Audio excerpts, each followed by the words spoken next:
Hello everyone! Yes, today is Sunday. Of course, it's time for laba. Anti-clop ng mga natuyo ng mga damit. At of course, meron pa akong mga naiwanan ng mga damit na need na labahan since last week. Meron pa mga naiwanan ng mga kumot, bedsheets na plano kong labahan. Oh, by the way, yung sofa namin, it's not just only for upuan, but parking lot yan ng mga damit na need na tiklopin.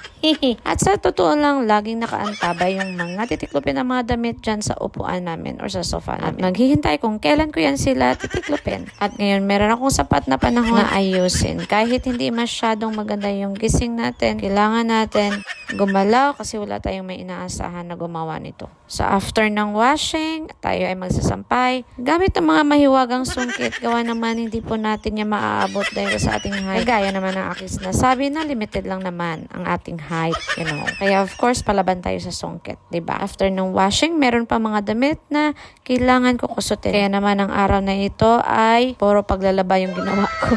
At naglinis ng filter ng lutuan. Baka maisip ninyo, puro lang naman itong paglilinis yung mga content ko. Ay, gano'n na po. Wala naman ako magawa dito sa bahay. Hindi naman pwede mag-fashion show ako dito, diba? Pero at least ako po ay natutuwa. Sa ilang sulok ng bahay, marami akong nagagawa. Dahil hindi ko to magagawa kung merong klase at merong mga trabaho. So I will grab this opportunity, eka nga.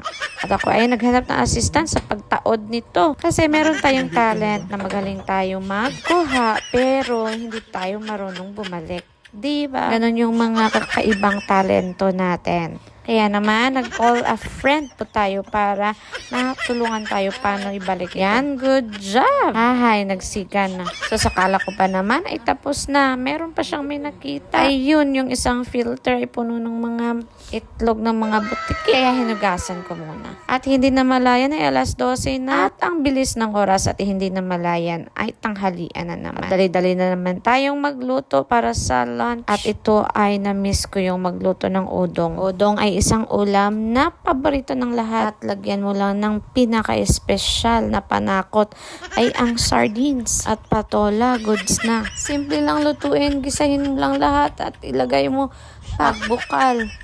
Timplahin mo sa gusto mo na lasa. Wag lang maalat.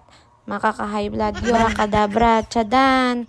Luto na. Yan lang. Mabilis lang magluto ng udong. At meron ka ng instant na ulam. Yun ay madali ang ulam, right? Kasi gutom na tayo, hindi tayo nakapag-breakfast. 16 hours fasting po tayo eh. Ayan, this is our special udong for lunch. Everyone, let's eat. Thank you for watching. Bye-bye.